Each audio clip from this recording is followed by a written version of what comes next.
ગુજરાત લોકસભા ચૂંટણી પહેલાં જ લોકસભાના ભણકાર શરૂ થઈ ગયા હતા। એ બેઠક હતી ભરૂચ લોકસભા બેઠક।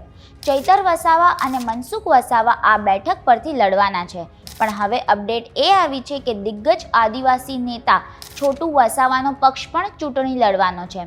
એનાથી કોને નુકસાન અને કોને ફાયદો, આ વિડીયોમાં વિસ્તારથી વાત કરીએ। નમસ્કાર, વાઇબ્સ ઓફ ઇન્ડિયા સાથે હું સુરભી।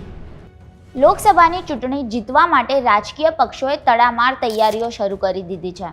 ત્યારે હાલમાં ગુજરાતની ભરૂચ સીટ ખૂબ ચર્ચામાં છે। તમને જણાવી દઈએ કે આ સીટ આદિવાસીઓનો ગઢ છે અને હવે આ બેઠક પર ભરૂચના દિગ્ગજ નેતા આદિવાસી સમાજના અગ્રણી છોટુ વસાવા પણ જંગમાં ઉતરી ગયા છે। જો કે બીટીપી હવે ભાજપમાં વિલીન થઈ ગઈ છે, ત્યારે છોટુ વસાવાએ ભારત આદિવાસી સેનાની જાહેરાત કરી છે।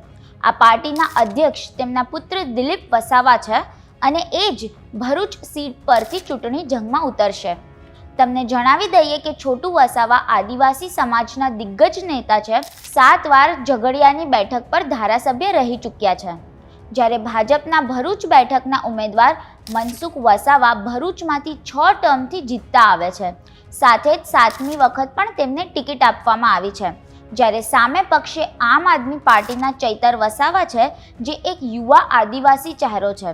એઆઈએમઆઈએમ પ્રદેશ પ્રમુખ સાબિર કાબલીવાલાએ પણ દાવો કર્યો હતો કે તેની પાર્ટી ગુજરાતની 2 બેઠકો પર ચૂંટણી લડશે, જેમાં ભરૂચ અને ગાંધીનગર બેઠક જણાવવામાં આવી રહી છે। આથી ભરૂચમાં એક સાથે 4 મોટી પાર્ટી એકબીજા સાથે ટકરાશે, જેના કારણે ગુજરાતની આ સીટ પર રાજકીય ગરમાવો જોવા મળી રહ્યો છે।